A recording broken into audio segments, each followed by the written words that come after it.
सिंहासनगता नित्यं पद्माश्रितकरद्वया शुभदास्तु सदा देवी स्कंदमाता यशस्विनी। यानी जो नित्य सिंहासन पर विराजमान है, जिनके दोनों कर कमलों में कमल सुशोभित हैं, वे यशस्विनी स्कंद माता देवी हमारा सदैव कल्याण करें। आप सबका स्वागत है आज की चैत्र नवरात्रि की कथा श्रृंखला में 5वें दिवस में। आज चैत्र नवरात्रि का 5वां दिवस है और 5वें दिन माँ स्कंद माता की पूजा अर्चना की जाती है। अब जरा सोच के देखिए, इस सृष्टि में सबसे बड़ा विरोधाभास क्या है? एक माता जो अपने नवजात शिशु को गोद में उठाए बैठी है, उसका वो कोमल हाथ जो शिशु की पीठ थपथपा रहा है, वो ममता जो शब्दों में झलक रही है, और वही माँ जो जानती है कि उसका ये शिशु एक दिन सबसे भयंकर युद्ध लड़ने वाला है, जो जानती है कि इस बालक को एक ऐसे असुर का संहार करना है जिसे तीनों लोकों का कोई देवता नहीं हरा सका। ममता और कर्तव्य, प्रेम और त्याग, माँ की गोद और युद्ध का मैदान। स्कंद पुराण के अंदर ये सुंदर कथा आती है। उसमें 81,000 से अधिक श्लोक हैं और इस स्कंद पुराण के अंदर इस विरोधाभास की कथा का गुणगान गाया गया है। माँ स्कंद माता का वो स्वरूप जो एक साथ परम ममतामयी माँ भी है और परम कर्तव्यनिष्ठ देवी भी। उन्हीं स्कंद माता की पूजा आराधना नवरात्रि के 5वें दिन की जाती है। तो चलिए आज चैत्र नवरात्रि के 5वें दिन हम सुनते हैं माँ स्कंद माता से जुड़ी हुई इस सुंदर पौराणिक कथा को। आइए आज की चैत्र नवरात्रि व्रत कथा आरंभ करते हैं। एक समय की बात है, ब्रह्मांड में तारकासुर नामक राक्षस ने भयंकर तबाही मचाई हुई थी। उसे भगवान ब्रह्मा से एक अमोघ वरदान प्राप्त था कि उसका वध महादेव और उनकी पत्नी से उत्पन्न होने वाली संतान ही कर सकती है। तारकासुर इस बात से भली भांति परिचित था कि महादेव तो योगी और तपस्वी है, इसलिए वे कभी भी विवाह नहीं करेंगे, तो उनकी संतान उत्पन्न होने का तो प्रश्न ही नहीं उठता। इसलिए अपनी शक्ति के मिथ्या अहंकार में आकर तारकासुर ने सभी देवी देवताओं को परास्त करके स्वर्ग पर अतिक्रमण कर लिया। जब देवी सती ने भगवान शिव से विवाह किया तो देवताओं को ये उम्मीद बंधी कि अब उनकी संतान से तारकासुर का समूल विनाश हो जाएगा। लेकिन जैसे कि हम सब जानते हैं, देवी सती ने अपने पिता दक्ष के यज्ञ में अपने प्राण त्याग दिए और फिर एक बार सभी देवता निराश हो गए। लेकिन भगवान की ये दिव्य और अनोखी लीला अभी समाप्त नहीं हुई थी। देवी सती ने फिर एक बार जन्म लिया और इस बार पर्वतराज हिमालय और उनकी पत्नी देवी मैना के घर में, जहाँ उनका नाम पार्वती रखा गया। विवाह के योग्य हो जाने पर देवर्षि नारद ने देवी पार्वती से भगवान शिव को प्रसन्न करने के लिए तपस्या करने का अनुरोध किया, ताकि संपूर्ण ब्रह्मांड पर आई इस विपदा का कोई समाधान निकल सके। लगभग 3000 वर्षों की दुष्कर तपस्या के पश्चात महादेव प्रसन्न हुए और उन्होंने देवी पार्वती का पाणी ग्रहण किया। अब जैसा विधि का विधान था, देवी पार्वती और महादेव ने एक शक्तिशाली बीज को उत्पन्न किया जो आगे चलकर उनका पुत्र बनने वाला था।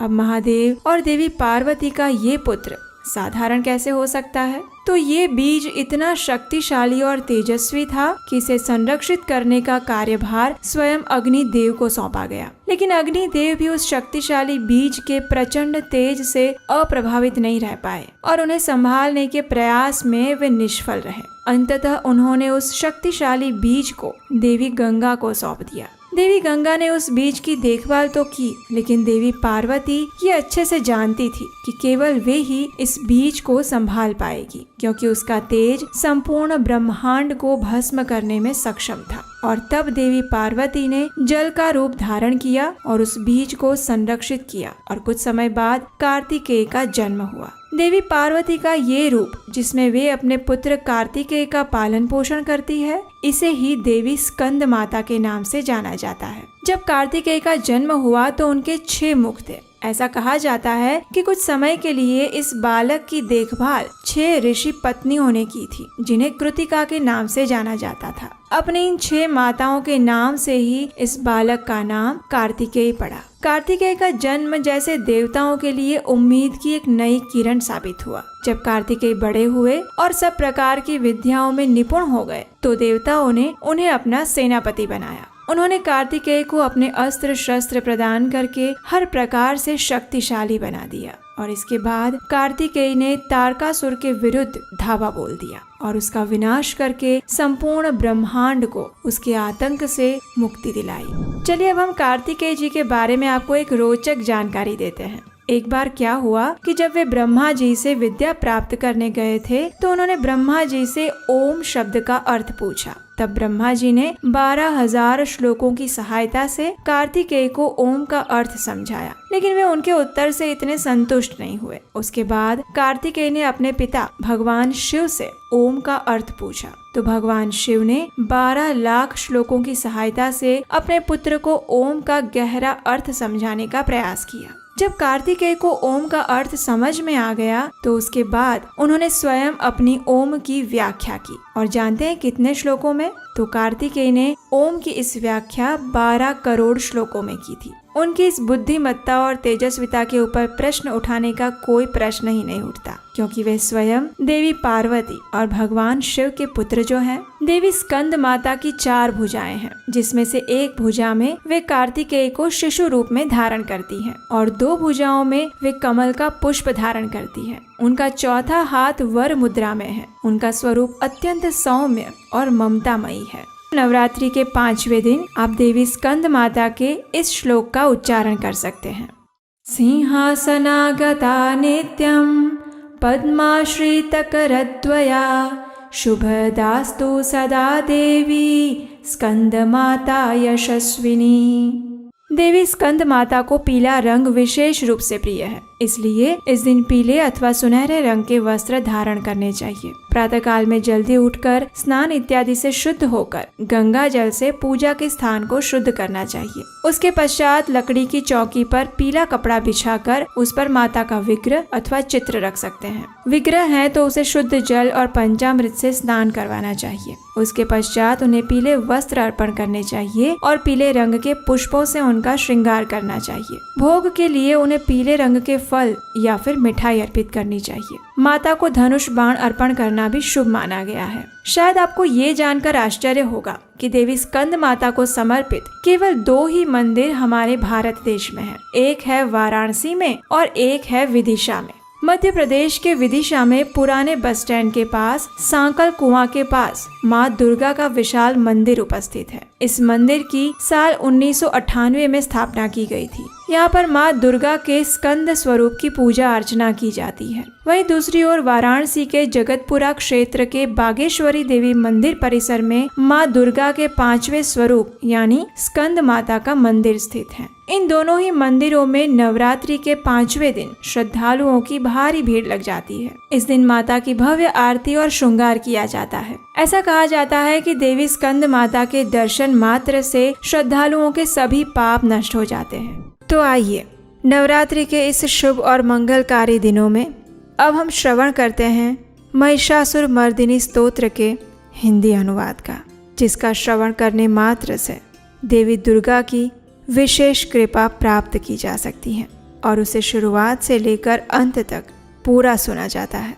नवरात्रि के इन पावन दिनों में इस महिषासुर मर्दिनी स्तोत्र का पाठ करना या उसका श्रवण करना ये और भी अधिक फलदायी और पुण्यदायी बताया गया है। तो आइए श्रवण करते हैं महिषासुर मर्दिनी स्तोत्र के अनुवाद का। हे पर्वतराज हिमालय की कन्या, पृथ्वी को आनंदित करने वाले, संसार को हर्षित रखने वाली, नंदीगण से नमस्कार की जाने वाली, गिरिश्रेष्ठ विंध्याचल के शिखर पर निवास करने वाली, भगवान विष्णु को प्रसन्न रखने वाली, इंद्र से नमस्कृत होने वाली, भगवान शिव की भार्या के रूप में प्रतिष्ठित, विशाल कुटुंब वाली और ऐश्वर्य प्रदान करने वाली, हे भगवान शिव की प्रिय पत्नी महिषासुर मर्दिनी देवी पार्वती, आपकी जय हो, जय हो। देवराज इंद्र को समृद्धशाली बनाने वाली, दुर्धर तथा दुर्मुख नामक दैत्यों का विनाश करने वाली, सर्वदा हर्षित रहने वाली, तीनों लोकों का पालन पोषण करने वाली, भगवान शिव को संतुष्ट रखने वाली, पाप को दूर करने वाली, घोर गर्जन करने वाली, दैत्यों पर भीषण कोप बरसाने वाली, मदांधों के मद का हरण करने वाली, सदाचार से रहित मुनिजनों पर क्रोध करने वाली और समुद्र की कन्या महालक्ष्मी के रूप में प्रतिष्ठित, हे भगवान शिव की प्रिय पत्नी महिषासुर मर्दिनी देवी पार्वती, आपकी जय हो, जय हो। हे जगत की माता स्वरूपिणी, कदम्ब वृक्ष के वन में प्रेम पूर्वक निवास करने वाली, सदा संतुष्ट रहने वाली, हास परिहास में सदा रत रहने वाली, पर्वतों में श्रेष्ठ ऊंचे हिमालय की चोटी पर अपने भवन में विराजमान रहने वाली, मधु से भी अधिक मधुर स्वभाव वाली, मधु कैटभ का संहार करने वाली, महिष को विदीर्ण कर डालने वाली और रास क्रीड़ा में मग्न होने वाली, हे भगवान शिव की प्रिय पत्नी महिषासुर मर्दिनी देवी पार्वती, आपकी जय हो, जय हो। गजाधिपति के बिना सुंड के धड़ को काट काट कर सैकड़ों टुकड़े कर देने वाली, सेनाधिपति चंडमुंड नामक दैत्यों को अपने भुज दंड से मार मार कर विदीर्ण कर देने वाली, शत्रुओं के हाथियों के गंड स्थल को भग्न करने में उत्कट पराक्रम से संपन्न कुशल सिंह पर आरूढ़ होने वाली, हे भगवान शिव की प्रिय पत्नी महिषासुर मर्दिनी देवी पार्वती, आपकी जय हो, जय हो। रणभूमि में मदोन्मत्त शत्रुओं के वध से बढ़ी हुई अदम्य और पूर्ण शक्ति धारण करने वाली, चातुर्यपूर्ण विचार वाले लोगों में श्रेष्ठ और गंभीर कल्पना वाले प्रथमाधिपति भगवान शंकर को दूत बनाने वाली, दूषित कामनाओं तथा कुत्सित विचारों वाले दुर्बुद्धि दानवों के दूतों से न जानी जा सकने वाली, हे भगवान शिव की प्रिय पत्नी महिषासुर मर्दिनी देवी पार्वती, आपकी जय हो, जय हो। शरणागत शत्रुओं की स्त्रियों के वीर पतियों को अभय प्रदान करने वाले, हाथ से शोभा पाने वाली, तीनों लोगों को पीड़ित करने वाले दैत्य शत्रुओं के मस्तक पर प्रहार करने योग्य तेजोमय त्रिशूल हाथ में धारण करने वाली और देवताओं की दुंदुभी से निकलने वाली दुम दुम ध्वनि से समस्त दिशाओं को बार बार गूंजित करने वाली, हे भगवान शिव की प्रिय पत्नी महिषासुर मर्दिनी देवी पार्वती, आपकी जय हो, जय हो।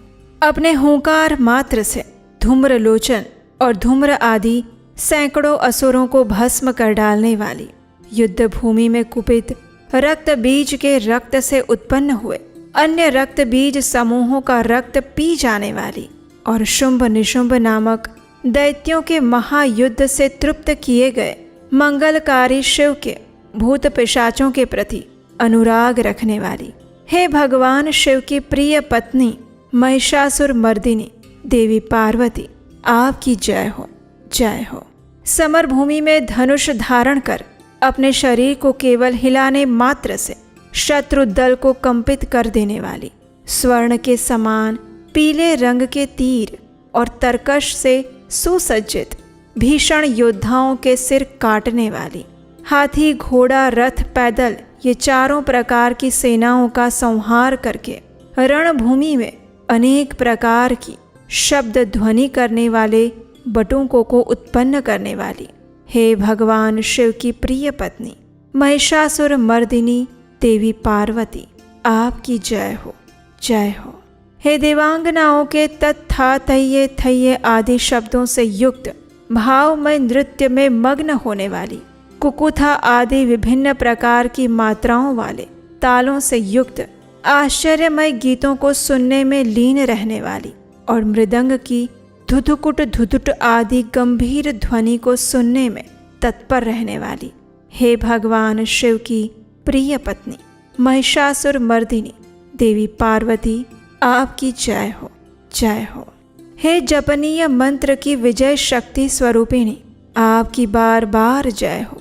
जय जयकार शब्द सहित स्तुति करने में तत्पर समस्त संसार के लोगों से नमस्कृत होने वाली, अपने नूपुर के झनझन झिमझिम शब्दों से भूतनाथ भगवान शंकर को मोहित करने वाली और नटी नटों के नायक प्रसिद्ध नट अर्धनारीश्वर शंकर के नृत्य से सुशोभित नाट्य देखने में तल्लीन रहने वाली, हे भगवान शिव की प्रिय पत्नी महिषासुर मर्दिनी देवी पार्वती, आपकी जय हो, जय हो। प्रसन्न चित्त और संतुष्ट देवताओं के द्वारा अर्पित किए गए पुष्पों से अत्यंत मनोरम कांति धारण करने वाली, निशाचरों को वर प्रदान करने वाले, शिव जी की भार्या, रात्रि सूक्त से प्रसन्न होने वाली, चंद्रमा के समान मुखमंडल वाली और सुंदर नेत्र वाले, कस्तूरी मृगों में व्याकुलता उत्पन्न करने वाले, भौरों से और भ्रांति को दूर करने वाले ज्ञानियों से अनुसरण की जाने वाली, हे भगवान शिव की प्रिय पत्नी महिषासुर मर्दिनी देवी पार्वती, आपकी जय हो, जय हो। महनीय महायुद्ध के श्रेष्ठ वीरों के द्वारा घुमावदार और कलापूर्ण ढंग से चलाए गए भालों के युद्ध के निरीक्षण में चित्त लगाने वाली, कृत्रिम लतागृह का निर्माण कर उसका पालन करने वाली स्त्रियों की बस्ती में झिल्लिक नामक वाद्य विशेष बजाने वाली, भिल्लिनियों के समूह से सेवित होने वाली और कान पर रखे हुए विकसित सुंदर रक्त वर्ण और श्रेष्ठ कोमल पत्तों से सुशोभित होने वाली, हे भगवान शिव की प्रिय पत्नी महिषासुर मर्दिनी देवी पार्वती, आपकी जय हो, जय हो। सुंदर दंत पंक्ति वाली स्त्रियों के उत्कंठापूर्ण मन को मुग्ध कर देने वाले कामदेव को जीवन प्रदान करने वाली, निरंतर मद चूते हुए गंड स्थल से युक्त मदोन्मत्त गजराज के समान मंथर गति वाली और तीनों लोकों की आभूषण स्वरूप चंद्रमा के समान कांति युक्त सागर कन्या के रूप में प्रतिष्ठित, हे भगवान शिव की प्रिय पत्नी महिषासुर मर्दिनी देवी पार्वती, आपकी जय हो, जय हो।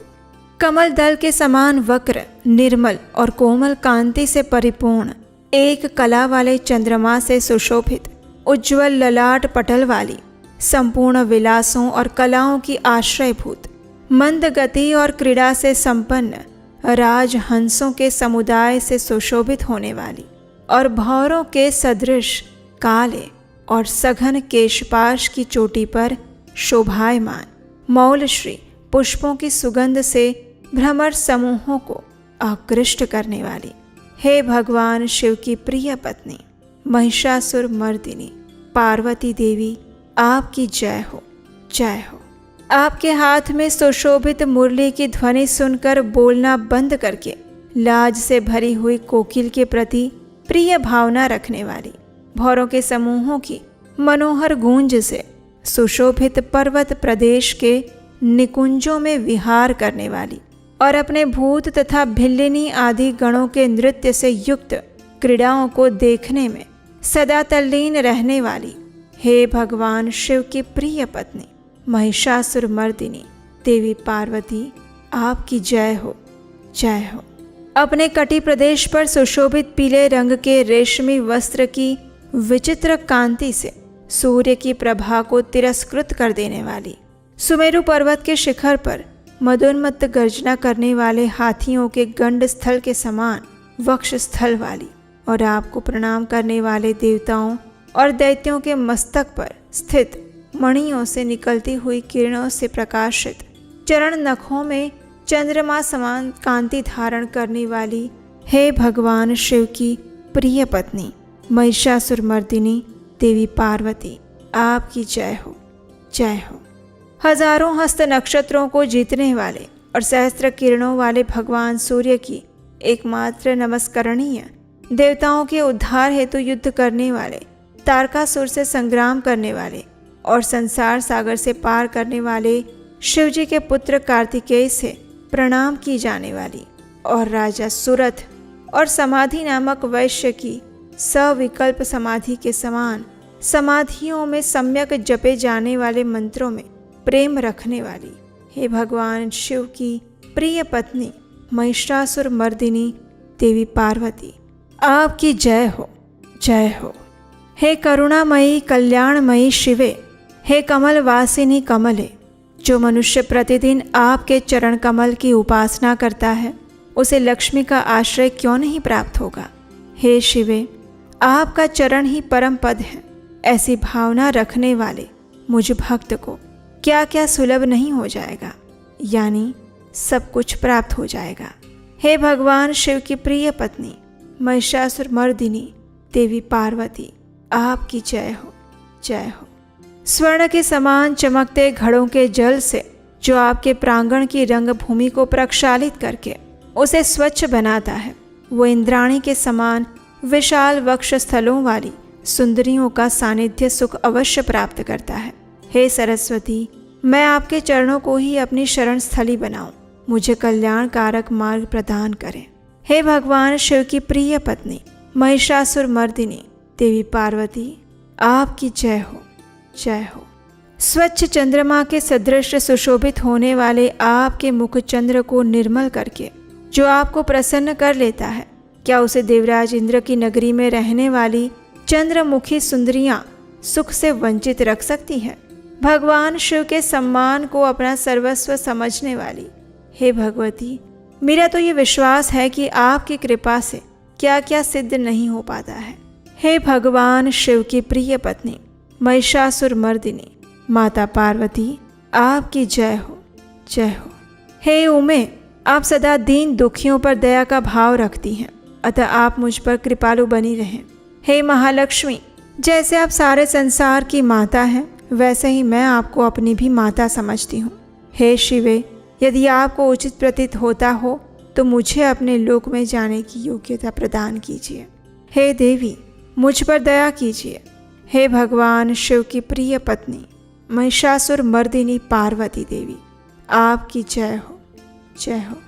जो मनुष्य शांत भाव से पूर्ण रूप से मन को एकाग्र करके और इंद्रियों पर नियंत्रण करके नियम पूर्वक प्रतिदिन इस स्तोत्र का पाठ करता है या उसका श्रवण करता है, तो भगवती महालक्ष्मी उसके वहाँ सदैव निवास करती हैं और उसके बंधु बांधव और शत्रुजन भी सदा उसकी सेवा में तत्पर रहते हैं। और इसके साथ ही महिषासुर मर्दिनी स्तोत्र यहाँ पर समाप्त हुआ।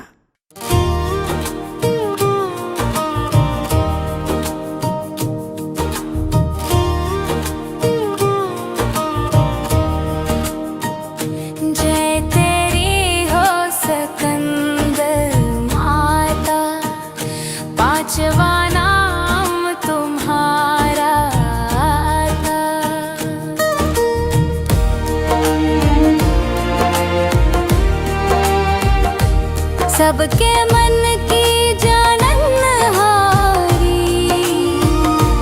जग जनी सबकी महतारी, तेरी जोत जलाता रहूं मैं, हर दम तुझे ध्याता रहूं मैं, कई नामों से तुझे पुकारा,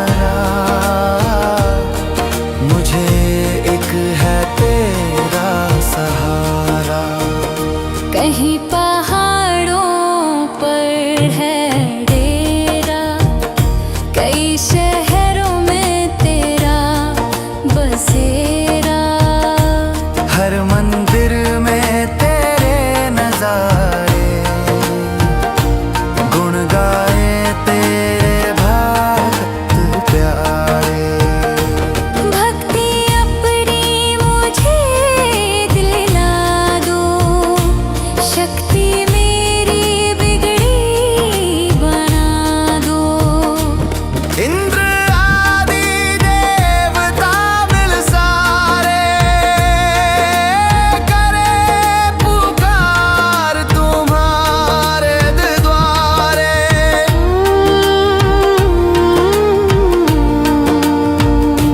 दुष्ट दैत्य जब चढ़ कर आए, तू ही खंड हाथ उठाए, दासों को सदा बचाने आई, भक्त की आस पुजाने आई। जय तेरी हो स्कंद माता, पांचवा नाम तुम्हारा आता। जय तेरी हो स्कंद माता, पांचवा नाम तुम्हारा आता। स्कंद माता की जय। माँ करुणामयी की जय।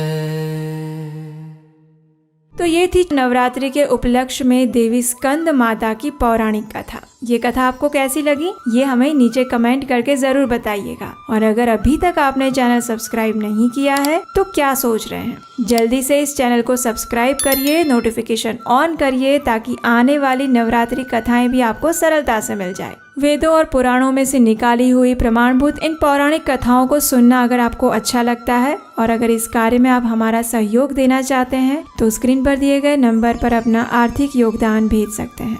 तो चलिए, नवरात्रि के आज 5वें दिन देवी स्कंद माता से हम यही प्रार्थना करते हैं कि वे अपनी ममतामयी दृष्टि हमारे ऊपर भी करें और हमें परम भगवान श्री कृष्ण की शुद्ध प्रेमा भक्ति प्रदान करें।